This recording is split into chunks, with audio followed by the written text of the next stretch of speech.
आजको यस भिडियोमा NBS सेकेन्ड इयरको कस्ट एन्ड म्यानेजमेन्ट भन्ने सब्जेक्टको एउटा chapter 2 cost concept and classification of कस्टको बारेमा डिस्कस गर्न गइरहेका छौँ। भिडियोलाई अन्तिमसम्म हेर्नु होला है त। यो च्याप्टरमा कममा 2 मार्क्स र बढीमा 5 मार्क्सको न्युमेरिकल एक्जामिनेसनमा सोध्ने गर्छ हरेक वर्ष, र थ्योरी पनि सोध्यो भने 4 मार्क्स अथवा 7 मार्क्ससम्ममा पनि हुनसक्छ है त।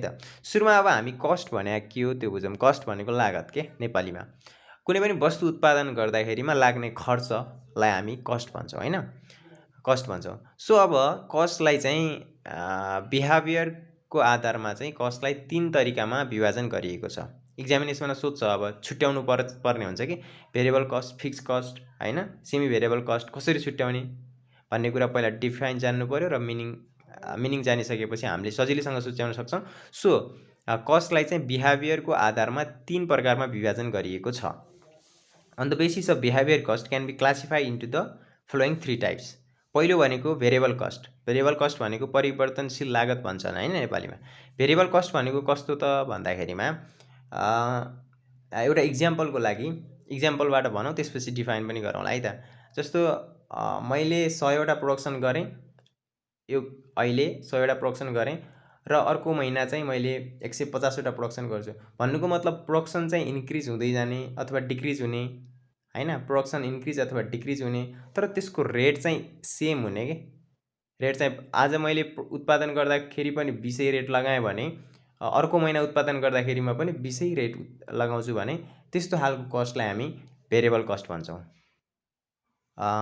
नेपालीमा भन्नुपर्दा उत्पादन र सेलको कारणले गर्दाखेरिमा त्यसको एमाउन्टमा चाहिँ घटबड हुन्छ भने त्यसलाई हामी भेरिएबल कस्ट भन्छौँ। जस्तो इक्जाम्पलको लागि मेटेरियल कस्ट, लेबर कस्टलाई हामी भेरिएबल कस्टको इक्जाम्पलको रूपमा लिन सक्छौँ है त। फेरि इक्जाम्पल भने जस्तो मैले आज 1000 रुपियाँ बराबरको 100 बराबरको प्रोडक्सन गरेँ 20 पर युनिटमा है त, 20 रेटमा हैन, एउटाको 20 रुपियाँ।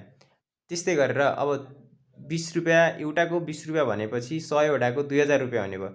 आज मैले 100 रुपियाँ बराबरको उत्पादन गरेँ 20 रुपियाँमा हैन, एउटाको 20 रुपियाँमा भने 100 × 20 गर्दाखेरिमा 2000 भयो। त्यस्तै गरेर मैले अब अर्को महिना प्रोडक्सनलाई इन्क्रिज गरेर 150 मा पुर्याएँ भने रेट त सेम हुन्छ, 150 × 20 3000 हुन्छ। भन्नुको मतलब प्रोडक्सन इन्क्रिज अथवा डिक्रिज हुँदाखेरि एमाउन्टमा आएको घटबडलाई हैन, एमाउन्टमा भएको चेन्जलाई नै हामी के भन्दो रहेछौँ त भन्दाखेरिमा भेरिएबल कस्ट भन्दा रहेछौँ है त। नेक्स्ट रहेको छ फिक्स कस्ट, जसलाई हामी पिरियड कस्ट पनि भन्छौँ। जस्तो भेरिएबल कस्टमा it's per unit cost rate will be same, rate चाहिँ सेम हुन्छ र एमाउन्ट चाहिँ डिफ्रेन्ट हुन्छ, त्यसलाई हामी भेरिएबल कस्ट भन्छौँ। सर्टकटमा मैले यो लेखेँ, कसरी चिन्ने भन्ने कुरा। फिक्स कस्ट, अब हामी सेकेन्ड कस्टको बारेमा डिस्कस गर्न गइरहेका छौँ, फिक्स कस्ट अथवा पिरियड कस्ट। फिक्स कस्ट भनेको यसको एमाउन्ट चाहिँ रिमेन कन्स्टेन्ट हुने के, एमाउन्ट चाहिँ यथावत रहने, त्यसको प्रोडक्सन अथवा सेल्सको कारणले सेल्समा जस्तो सुकै घटबड आए पनि त्यसको चाहिँ एमाउन्ट चाहिँ सेम भइराख्ने, त्यस्तो खालको कस्टलाई हामी फिक्स कस्ट भन्छौँ। It's amounts are same but per unit cost rate are different. जस्तो इक्जाम्पलको लागि वैशाखको महिनामा मैले 100 रुपियाँ मैले प्रोडक्सन गर्दैछु, 100 रुपियाँ प्रोडक्सन गर्दैछु, त्यसको पनि एमाउन्ट चाहिँ 5 लाख रुपियाँ भयो। अनि मैले जेठको महिनामा फेरि 200 पिस प्रोडक्सन गर्दैछु भने त्यसको एमाउन्ट पनि 5 लाख हुन सक्ला। असारको महिना मैले 50 पिस मात्रै प्रोडक्सन गर्छु, त्यसको एमाउन्ट पनि 5 लाख हुन्छ। भन्नुको मतलब एमाउन्ट चाहिँ सेम हुने र एमाउन्ट चाहिँ सेम हुने र कस्टमा चाहिँ पर युनिट कस्ट अथवा रेटमा चाहिँ डिफ्रेन्ट हुन्छ भने त्यस्तो खालको कस्टलाई हामी फिक्स कस्ट भन्छौँ अथवा पिरियड कस्ट भन्छौँ। It's amount are same but per unit cost rate are different. अब लास्ट रहेको छ सेमी भेरिएबल कस्ट अथवा यसलाई हामी मिक्स कस्ट भन्छौँ। Combination of variable cost and fix cost, fix cost र भेरिएबल कस्टको कम्बिनेसनलाई हामी सेमी भेरिएबल कस्ट अथवा मिक्स कस्ट भन्छौँ। यसलाई कसरी चिन्ने त भन्दाखेरिमा it's rate and amount both are different. यसको दर अथवा एमाउन्ट चाहिँ के हुन्छ त भन्दाखेरिमा फरक हुन्छ। हामीले एउटा टेबल गराएर ल्याएका छौँ, कसरी छुट्याउने त भन्ने कुरा यो टेबलबाट पनि क्लियर हुन्छ है त। जस्तो भेरिएबल कस्ट, युनिट इन्क्रिज भयो भने कस्ट पनि इन्क्रिज हुन्छ, युनिट डिक्रिज भयो भने कस्ट पनि डिक्रिज हुन्छ। अब कसरी चिन्ने भेरिएबल कस्ट यो हो भनेर कसरी चिन्ने त भन्दाखेरिमा त्यसको रेट चाहिँ सेम हुन्छ, एमाउन्ट चाहिँ डिफ्रेन्ट हुन्छ, जुन हामीले डिफाइन गर्दा भनिसकेका छौँ। फिक्स कस्ट भनेको रिमेन कन्स्टेन्ट, त्यसको रेटमा अथवा रेटमा जेसुकैले परिवर्तन भए पनि त्यसको एमाउन्ट चाहिँ के हुन्छ त भन्दाखेरिमा जहिले पनि सेम हुन्छ भने त्यस्तो कस्ट भनेको फिक्स कस्ट भयो। सेमी भेरिएबल कस्ट भनेको combination of variable cost and fix cost, fix cost र भेरिएबल कस्टको कम्बिनेसन भनेको सेमी भेरिएबल कस्ट हो। सेमी भेरिएबल कस्ट कसरी चिन्ने त भन्दाखेरिमा त्यसको रेटहरू पनि डिफ्रेन्ट हुन्छ र एमाउन्ट्सहरू पनि डिफ्रेन्ट हुन्छ, त्यसलाई हामी सेमी भेरिएबल कस्ट भन्छौँ है त। सो अब न्युमेरिकल आउने टाइपको क्वेसन कस्तो हुन्छ त भन्दाखेरि सेग्रिगेट गर्ने खालको हुन्छ। So segregation of semi variable कस्टको बारेमा बुझौँ। सेग्रिगेसन अफ सेमी भेरिएबल कस्टमा के कुराहरू इन्क्लुड हुन्छन् भन्दाखेरि सेग्रिगेसन भनेको के हो त भन्दाखेरि छुट्याउनु हो नि त, छुट्याउनु हो। भेरिएबल कस्ट र फिक्स कस्टहरू चाहिँ केमा इन्क्लुड भएका हुन्छन् त भन्दाखेरिमा segregation of semi variable कस्टमा include भएका हुन्छन्। यसलाई हामी केमा सेग्रिगेट गर्न सक्छौँ त भन्दाखेरिमा भेरिएबल कस्ट र फिक्स कस्टलाई हामी के गर्न सक्छौँ, सेग्रिगेट गर्न सक्छौँ। सेग्रिगेट गर्नुको उद्देश्य भनेको के हो त भन्दाखेरिमा कुनै पनि प्रोडक्ट्सको एक्चुअल अथवा रियल कस्ट कति रहेछ त भन्ने कुरा हामीले पत्ता लगाउनको लागि सेग्रिगेसन गर्छौँ। So segregation of semi variable cost, segregate गर्ने कस्टलाई सेग्रिगेसन गर्ने चाहिँ दुईवटा तरिकाहरू छन्। In order to segregate semi variable cost the following two method are to be used, दुईवटा मेथडहरूबाट हामीले कस्टलाई सेग्रिगेसन गर्न सक्छौँ। एउटा भनेको हाइलो मेथड हो, अर्को भनेको लेस स्क्वायर मेथड हो। हाइलो मेथडलाई हामी 2 पोइन्ट मेथड पनि भन्छौँ। अनि हाइलो मेथड केसको लागि सुइटेबल हुन्छ त भन्दाखेरिमा जुन सानो सानो नम्बरहरूमा चाहिँ डेटाहरू हुन्छ नि त्यसको लागि चाहिँ त्यसको सेग्रिगेसन गर्नको लागि चाहिँ हाइलो मेथड चाहिँ के हुन्छ त भन्दाखेरि सुइटेबल हुन्छ। सो हाइलो मेथड हामीले क्यालकुलेसन गर्नको लागि केही स्टेप्सहरू जान्यो भने यो एकदम सजिलो हो, एकदमै सजिलो छ। सो हाइलो मेथडबाट हामीले कसरी सेग्रिगेसन गर्न सक्छौँ त कस्टलाई भन्ने कुराका केही स्टेप्सहरू छन्। यो स्टेप्सहरू जान्यो भने सजिलो छ एकदम है त। स्टेप 1मा to find out high low cost, high cost र लो कस्ट हामीले पत्ता लगाउनु पर्यो, हाइलो कस्ट भनेकै त्यही हो। स्टेप 2मा to find out high units, hours and low units, अनि सेकेन्डमा हाई युनिट र लो युनिट पत्ता लगाउनु पर्यो। अनि स्टेप 3 भनेको to find out variable cost per unit, variable cost per unit जसलाई हामी बीले डिनोट गर्छौँ है त, बीले डिनोट गर्छौँ। अब फर्मुला राख्ने, त्यसपछि भ्यालु फाइन्ड आउट गरिहाल्ने। अब right the formula, put the value, get the result, एकदम सजिलो छ क्या हाइलो मेथड। सो हाइलो मेथडलाई चाहिँ to find out variable cost per unit पत्ता लगाउनको लागि हामीले त्यसलाई बीले डिनोट गर्छौँ। सेग्रिगेसन गर्नु भनेको के गर्नु भन्ने बुझ्ने त भन्दाखेरि सेग्रिगेसन गर्नु भनेको बीए गर्नु हो भन्ने बुझ्ने है। सेग्रिगेसन गर्नु भनेको बीए गर्नु हो भन्ने बुझ्ने।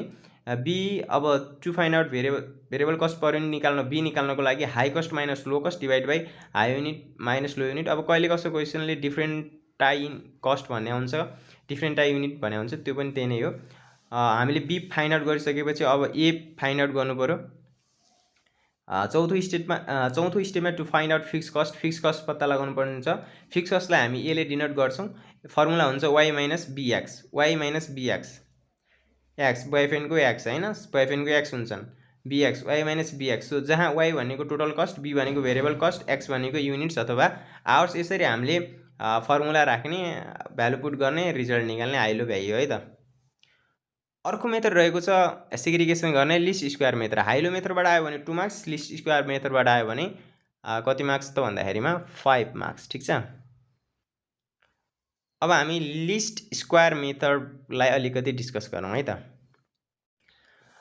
सो अब लिस्ट स्क्वायर मेथड भने कस्तो मेथड हो त भन्दाखेरिमा हाइलो मेथडले चाहिँ एकदम स्मल डेटाहरूलाई चाहिँ क्यालकुलेसन गर्छ भने लिस्ट स्क्वायर मेथडले चाहिँ के गर्छ त भन्दाखेरि लार्ज नम्बरमा भएका डेटाहरूलाई चाहिँ सेग्रिगेसन गर्ने गर्छ कि। यसलाई के बनाउन सकिन्छ, this method is suitable to segregate large number of semi variable cost. Large नम्बरमा भएका सेमी भेरिएबल कस्टहरूलाई चाहिँ क्यालकुलेसन गर्नको लागि लिस्ट स्क्वायर मेथडलाई हामी युज गर्न सक्छौँ। अथवा हाइलो मेथड भन्दा चाहिँ लिस्ट स्क्वायर मेथड के हुन्छ त भन्दाखेरिमा सुपरियर हुन्छ। किनभने हाइलो मेथडले चाहिँ इन्डिभिजुअल अलि सानो सानो युनिट्सहरूको बारेमा मात्र फाइन्ड आउट गर्छ भने लिस्ट स्क्वायर मेथडले चाहिँ एज अ होलमा के सबै कुरा चाहिँ एकदमै क्यालकुलेसन गर्छ। त्यस कारणले गर्दाखेरिमा हाइलो मेथड भन्दा लिस्ट स्क्वायर मेथड सुपरियर छ भनेर पनि हामीले भन्न सक्छौँ। कहिलेकाहीँ सर्ट 2 मार्क्समा पनि आइदिन सक्छ त्यसको लागि, ठिक छ। सो अब लिस्ट स्क्वायर मेथड हामीले फाइन्ड आउट गर्नको लागि पनि केही स्टेप्सहरू छन्। पहिलो स्टेपमा छ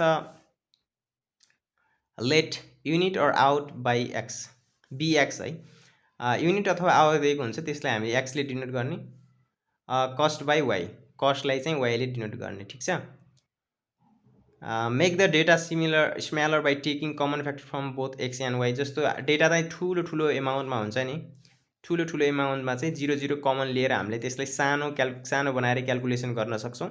त्यो पहिलो स्टेप हो। सेकेन्ड स्टेप भनेको सेकेन्ड स्टेपमा find total of x total of y. त्यसपछि हामीले एक्स र वाई मानिसकेपछि टोटल अफ एक्स र टोटल अफ वाई, एक्सको टोटललाई र वाईको टोटललाई जोड्ने, त्यसपछि एक्स वाईले मल्टिप्लाई गर्ने, त्यस्तै गरेर एक्स स्क्वायर गर्ने, summation x summation y summation x y र समेसन एक्स स्क्वायर गरेर यसरी कोलुमहरू बनाउने है त। अनि स्टेप 3 मा to find variable cost per unit b. अब हामीले भेरिएबल कस्ट सेग्रिगेसन गर्नु भनेकै बिए गर्नु हो भन्ने। अब लिस्ट हाइलो मेथडमा हामीले variable cost per unit b निकाल्नको लागि हाई माथि high cost minus low cost divide by high unit minus low unit गर्थ्यौँ भने सेग्रिगेसन गर्नको लागि। अब लिस्ट स्क्वायर मेथडमा सेग्रिगेसन गर्नको लागि चाहिँ एन समेसन एक्स वाई अनि यसलाई छुट्याइदिने, माइनसले छुट्याउने, summation x summation y divide by n summation x, जहाँ समेसन हुन्छ त्यहाँ चाहिँ एन हुन्छ, n summation x square minus summation एक्सको होल स्क्वायर गर्ने। एकदमै सजिलो फर्मुला बी निक्लिहाल्यो। त्यसपछि सेग्रिगेसन गर्नु भनेको बिए गर्नु, अब ए पनि फाइन्ड आउट गर्नु पर्यो नि त। फिक्स कस्ट फाइन्ड आउट गर्नको लागि summation y minus b summation y divide by b summation x divide by n गर्छौँ, जहाँ एक्स भनेको युनिट्स अथवा आवर्स हो, वाई भनेको कस्ट हो, समेसन भनेको यो टोटल भइहाल्यो, बी भनेको भेरिएबल कस्ट रेट अथवा भेरिएबल कस्ट पर युनिट भन्न सकियो, ए भनेको फिक्स कस्ट र एन भनेको नम्बर अफ डेटा हो। यति जाने भने यो च्याप्टरबाट 2 अथवा 5 मार्क्स सजिलैसँग आउँछ। सो यो भिडियो कस्तो लाग्यो, भिडियो मन पर्यो भने तपाईँहरूले लाइक कमेन्ट सेयर गर्नु होला र नेक्स्ट पार्टमा चाहिँ हामीले 1-2वटा क्वेसनहरू सोल्भ गरिसकेपछि यो च्याप्टर भ्याइन्छ। एकदमै सजिलो छ यो चाहिँ विश्वकै सजिलो हिसाबमा गरिन्छ। 2 मार्क्स एकदमै सजिलैसँग आउँछ है त। 2 मार्क्समा आयो भने त्यही माथि high cost minus low cost divide by high unit minus low unit b निकाल्ने, अनि त्यसपछि ए निकाल्ने। ए निकाल्नको लागि वाई माइनस पिएक्स र लिस्ट स्क्वायर मेथडमा आयो भने चाहिँ 5 मार्क्समा आउँछ। अलिकति टेबल सेबल गराउनु पर्ने हुन्छ नि त। सो त्यस कारणले गर्दाखेरिमा लिस्ट स्क्वायरबाट आयो भने 5 मार्क्स, हाइलोबाट आयो भने 2 मार्क्स, बढी जस्तो 2 मार्क्समै सोधिरहेको पाइन्छ। एकदमै सजिलो च्याप्टर हो। ओके, भिडियोहरू मन पर्यो भने लाइक कमेन्ट सेयर सब्सक्राइब गर्नु होला र यस्तै भिडियोहरू अब हामी निरन्तर अपलोड गर्नेछौँ। नेक्स्ट पार्टमा चाहिँ 1-2वटा हिसाब गर्ने हो भने यो च्याप्टर क्लोज हुन्छ है त। सो यो नोट्सहरू हो, तपाईँहरूले टक्क सार्नु होला है त। Just thank you.